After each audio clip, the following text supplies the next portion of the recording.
Hi guys, we're going to have a look at the poem August 6, 1945 in just a little bit more detail. Now you have been working on annotating the poem yourself, which is fantastic. I thought that we would just spend a little bit of time going through this together just so that you can feel assured that you're on the right track and to check to see maybe you might have some questions over some aspects of the poem or you're a little unsure. So let's have a look at this poem together. So as you've already worked out, the title of the poem indicates the date that America dropped the first, okay, just remember that, the first atomic bomb on Hiroshima. This unprecedented move by America is said by some to have ended World War II. However, the poem itself explores the guilty conscience of those involved in the bombings. So I want you to be aware of how guilt has been demonstrated to us in this poem, and then I want you to think about why the poet is doing that and how that could link to her, Alison Fell's, protest. So the poem refers throughout to the first atomic bomb on Hiroshima. This is the focus, okay? So the poem refers throughout to time passing. I don't know if you've noticed that.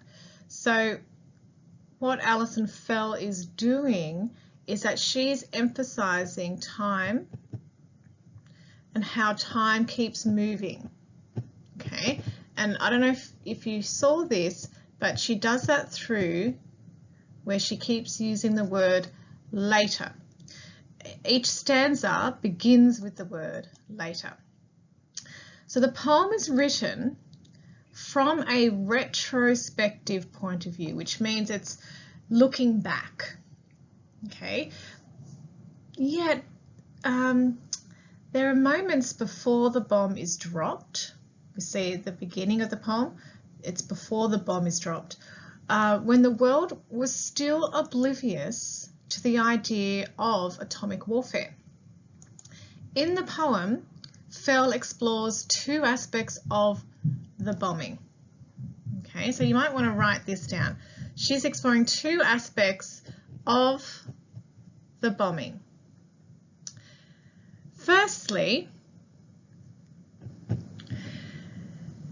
we have an aerial view, and these are of the pilots as they watch the event of the bombing from the plane. Okay, so they are watching this unfold from the plane, and then we also then see their subsequent feelings of detachment and also the suffering of the victims on the ground from the radioactive fallout.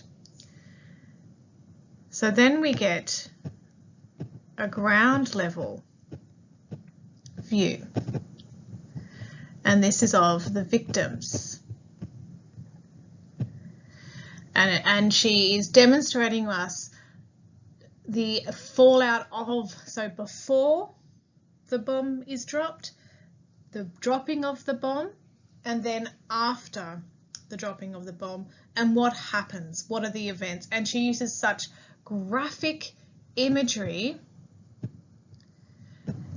and symbols to demonstrate to us the absolute catastrophic event of the atomic bomb.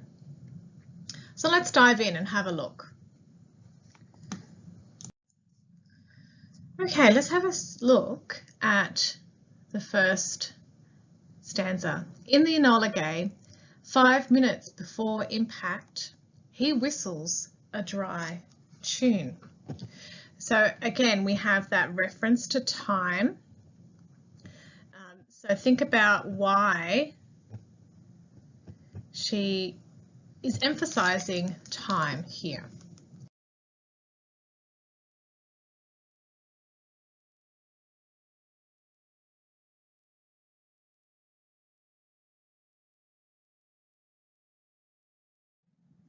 And what I've also noticed, and it's always a good thing for you to try to pay attention to, is the personal pronouns. So here, the pilot is referred to as simply he. There is no name. He is unnamed. He is anonymous. And that's an interesting choice. So the audience is given information only in the Enola Gay, making reference to the plane, but the pilot remains nameless. So the Enola Gay is the name of the Boeing B-29 super fortress plane that was carrying the atomic bomb, and interestingly, they called the bomb Little Boy. So it's an interesting thing to think about, that the Americans liked to name the bombs. So what do you think that is suggesting about their attitude to what they're about to do? And even their attitude to conflict and their attitude to warfare. So we know that the pilot was named Paul Tibbets. And interestingly, Colonel Paul Tibbets named the plane Enola Gay after his mother. So the bomb was uranium based and was tested during the Manhattan Project, unlike the second bomb, which was called Fat Man. That was a plutonium based bomb, and that was dropped on Nagasaki 3 days after the Hiroshima bombing. Okay, so keep that in mind. It's very interesting to think about that. Now, here we see that the plane symbolizes America itself, which is a country that is referred to as the motherland. Okay, so interestingly, we can see that the poet could potentially be making this link to America and how that refers to itself as the motherland. And that's an interesting thing to think about, and also because a lot of the references in this poem are female references. She leads her brave sons to make history and conquer Japan. The dropping of the bomb signifies her maybe giving birth to a new and terrible age of warfare. And that's what a lot of people felt with the bombing of Hiroshima, with the use of atomic warfare. People felt like this was a terrible age of warfare. Something new and strange and incredibly disturbing had occurred and had begun with the dropping of this bomb. And a lot of people were deeply impacted, and it completely changed a whole generation's perspective and worldview about how they felt about authority, how they felt about institutions, tradition, and it really had a dramatic change and a shift on how people viewed the world. So the pilots, in one sense, are like sons of one country, and they are coming along to annihilate the sons of another. Interesting to see. I wonder what you make, what you've, I guess, felt about this reference of the fact that the pilot is whistling a dry tune. What do you think the poet is suggesting about the pilot here? So the verbs are really important in telling us not just what that person is doing, but how they are feeling. So how does the action demonstrate what the person is thinking or feeling? And here, is he whistling because he's relaxed and calm and happy? Or is he whistling because he's trying to take his mind off something? That action can be interpreted in more than one way, and that's deliberate because it's not about finding the right answer, guys. It's about thinking of all the ideas that resonate with you, and for you to work out, what do I think fits well here? How would I see this scene? How do I think the poet is trying to craft their message? How is the pilot being represented here? And how, as the reader, am I responding to the poet? So you think about those things, and then you decide, what would I interpret the whistling to be? Okay, let's move on. Second stanza. Later, he will say that the whole blooming sky went up like an apricot ice. Later, he will laugh and tremble at such a surrender, for the eye of his belly saw Marilyn's skirts fly over her head forever. Here we have really quite powerful imagery. Let's look at these images. Whole blooming sky went up like an apricot ice. Where it would be another image. There is an image with the pilot will laugh and tremble at such a surrender. And what does he see? The eye of his belly saw Marilyn's skirts fly overhead forever. So he sees, looking out of his window, Marilyn's skirts. Okay, so we are now getting an aerial view of the pilots as they watch the event from the plane. Okay, and then we will see in their subsequent feelings of detachment, and later we will see the suffering of the victims, which I referred to earlier. So here we have a great example of Fell's use of vivid imagery to show the three deadly stages of the bombing. Okay, so here we have the first stage. We have the blast. Okay, this is stage 1. And this produces the mushroom cloud. Okay, and the mushroom cloud, I'm just going to call it M cloud, is being compared to an image of Marilyn Monroe's skirts flying over her head. Now, in order to really appreciate these illusions, and we call these illusions, you need to make sure that you read the glossary in your workbook. Okay, they will give you more information about the deliberate comparison and the deliberate allusion Fell is making to these ideas.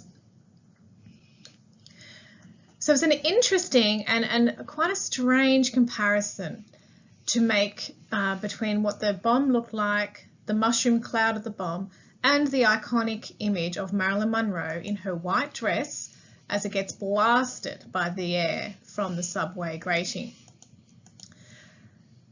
I want you to sort of think about, is it just the visual aspect of the skirts flying up? Is that the image that we're meant to imagine? Or is it meant to be provocative? A lot of people know that Marilyn Monroe is a sex symbol. So is it a provocative pose that the pilot gets aroused by the explosion the same way he would if you're looking at a picture of Marilyn Monroe? Okay, that's an interesting idea. I'm not saying that that's what it is, but it's something to think about. It promotes a boosted sense of virility for America as the doer and the winner, okay, which is in total odds with Japan, whose population suffered greatly from years of radiation exposure, which caused sterility. So this is a way to depict this sort of real gung-ho American, we are now the new power in the world. We could also argue that Marilyn's skirts that fly over her head forever could signify a turning point for America and the world, where things will never be the same again. It also paints the image of a woman forever violated, of a woman who is perhaps so ashamed of what has happened that she is hiding her face from the very event she has given birth to, maybe. I'm just putting out there some different ways you can interpret this image, because I want you to see that there is not one way. And that's why poets write in this way, because they want you to think. And I've researched and I've looked into how other people have interpreted. What are the different ways we can interpret this? Your interpretation, where if you think it's just the really lovely flowing image of the white skirt of Marilyn's dress flying over her head, that's all the poet's seeking to, then that's fine. Go with that. Another interesting image that I find in this stanza is the apricot ice. I want you to pay attention to how this poem also uses colours, and colours are used frequently throughout the poem. The most common colours that we see in this poem are black, red, orange and white, and I think that's very deliberate. So because these colours are associated with death, danger, surrender and war, passion, destruction, fire, all of those things. So the white, alluded to in Marilyn's skirt, is this idea of surrendering. Maybe that's what the image is about, surrendering. The red, which is referred to later to the girl whose skin strips away to reveal the raw muscle underneath, alluding to ideas of danger and blood. The black to the ash, that represents the death shrouding the city, and the orange to the apricot ice, the firestorm that rages after the mushroom cloud. Okay, so it's interesting that these two events are in the order that they are in. Why is it? Did the poet just get confused and forget that she was going to refer to Marilyn's skirts first? You would expect the skirts to be referred to first, but it's actually the apricot ice. So it's the whole blooming sky. Blooming, it's like a flower, isn't it? It's opening up and getting bigger. It's expanding, okay? That's the image that we're meant to see, maybe. And it went up. What went up? The sky went up like an apricot ice. We're meant to have that image in our minds of that vibrant orange. Now I'm going to leave the last tricky image for now. So later, he will laugh and tremble. Laugh and tremble. They seem to be quite opposing. What do you think the poet is suggesting about the pilot through those actions? Is it the fact that he's coming to terms with what he has done? Is the laugh meant to draw out a sound? Is the trembling the post traumatic reaction? Is it to demonstrate the fact that he doesn't feel sorry for what he's done? How do we interpret those images of laughing and trembling? Either way, they are emotive, and they are meant to draw on our emotions. And particularly also with the image of surrender. So these are drawing on our emotions in order for us to really get more of an insight as to what this situation was like.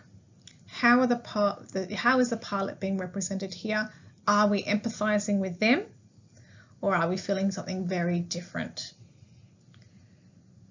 Interesting also is where she ends it.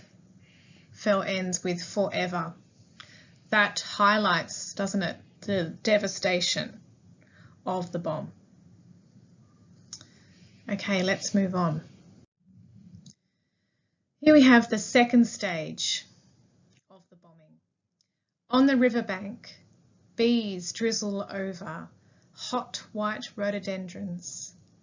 Later, she will walk the dust, a scarlet girl, with her whole stripped skin at her heel, stuck like an old shoe sole or mermaid's tail. So here the second stage is the firestorm. The firestorm. And the black rain that occurred after the blast. The firestorm is shown through the Scarlet Girl, whose skin has been stripped off from the heat of the bomb. And Alison Fell does not hold back with that image. The black rain is compared to the bees raining over white flowers. Okay, here we have the black rain. Now, this symbolizes the white hot heat of the fire as it burns the people at ground zero.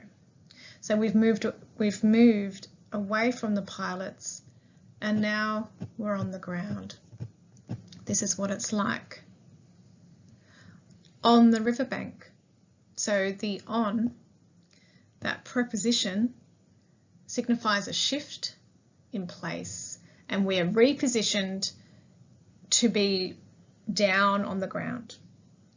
On the riverbank, bees drizzle over white hot rhododendrons. And it's a really interesting image of the bees drizzling. And when you think about the fact that, the bees are meant to be the black rain, this is the image that we're getting. This is what the black rain looks like, and this is what the black rain is moving like. It gives us more of an impression in our minds about this experience, and that's further strengthened through the white hot rhododendrons, that flower.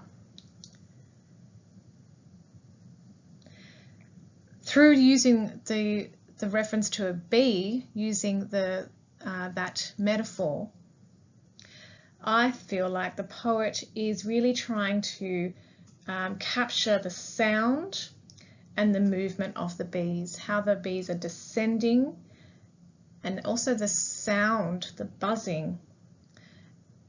It's interesting because she's using an image of nature to describe something that is not natural.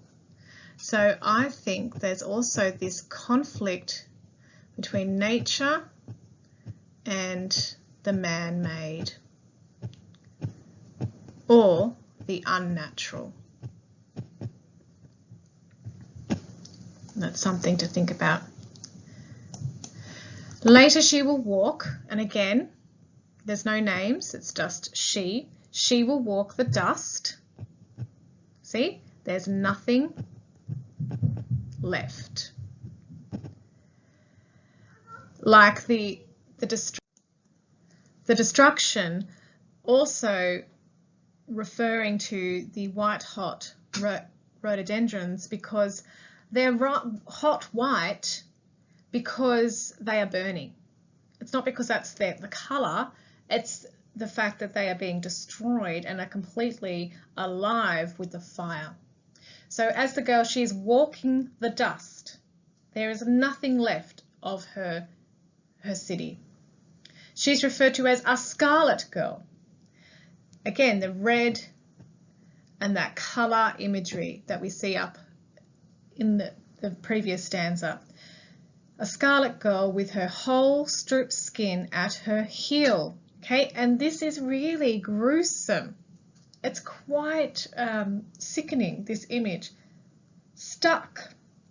Okay, so she's emphasizing this image even more. So we could quite happily just stop at heel. Thank you, that's enough. We don't want to hear any more. But the poet continues. She has a slight pause through the caesura.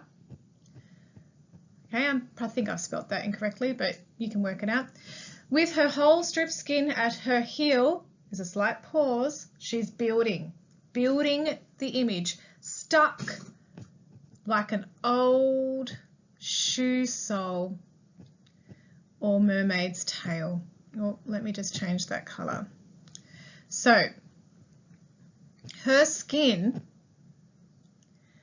is stuck to her heel like an old shoe sole or a mermaid's tail. That's what it looks like. So this is what we would refer to as quite graphic imagery. It is graphic, and it's intentionally graphic because the poet is wanting us to really understand the destruction that this bomb has caused. Don't let pleasant, white, middle-class people think that it was just an inconvenience that this bombing happened. Okay, it wasn't just a little inconvenience. It wasn't just a little bit of, a little bit of destruction. This was a massive deal, and the poet is demonstrating that. She wants us to understand, and the way to get people to understand is to make them feel and see. So this is what she's doing. Interesting also to note the tense of these words. This stanza later, okay, so this is not going to happen yet, okay? She's saying through that time, the poet is saying this is what will happen next. It's not happened yet. It's going to happen in the future, and we know that through the tense of will. Later, she will walk the dust. A scarlet girl with her whole strip skin at her heel, stuck like an old shoe sole or mermaid's tail. Now you can read that in two ways. You can say that at the moment there is a scarlet girl with her whole strip skin, and later she will walk the dust. Or you can say the whole image of the girl being her whole strip skin and stuck like an old shoe. This will all happen later. She will walk the dust with her stripped skin later. I don't think it really matters which way you read it. What matters is that the poet is making this claim, and it's quite definite because she's saying she will. And so you need to look at the modality of that word choice and to see that she's using high modality. Okay? And this is just a fancy word to just mean the strength of the words we use. It's high modality because it's very certain. It's definite. She will walk the dust. If it was low modality, if it was uncertain, it'll be like she might do this. It might happen, maybe, if, okay? There is no conditional, there is no perhaps, there is no question. This is what will happen. One thing that you can also pay attention to is the use of punctuation. I don't know if you've made note of that, but see how there's very limited punctuation being used here. Think about the effect. Think about the effect of the words running on to the next without any punctuation at the end of the line. There is no pausing at the end of the line. Now, I'm sorry that my notes are getting a little bit out of control here, so let's just get rid of this. So when poets do that, when they don't put punctuation at the end of a line, this is called enjambment, or if you want to sound really Australian, enjambment. So it's all about the rhythm of their writing. When do they want to put pausing? And sometimes they don't want you to pause at the end of a line. They want you to keep going. They want the flow and the movement of their lines to continue uninterrupted. As soon as you add punctuation, you interrupt, you pause, and depending on the type of punctuation will depend on how long the pause is. A comma is a very short pause. A full stop is a longer pause. So be aware and look at the rest of the poem and see if you can track where the punctuation is used and why it's not being used at the end of lines. And when it is being used at the end of the line, why it's there.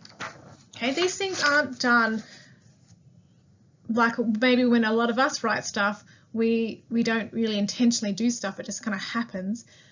Writers, poets, they don't often do things just by chance.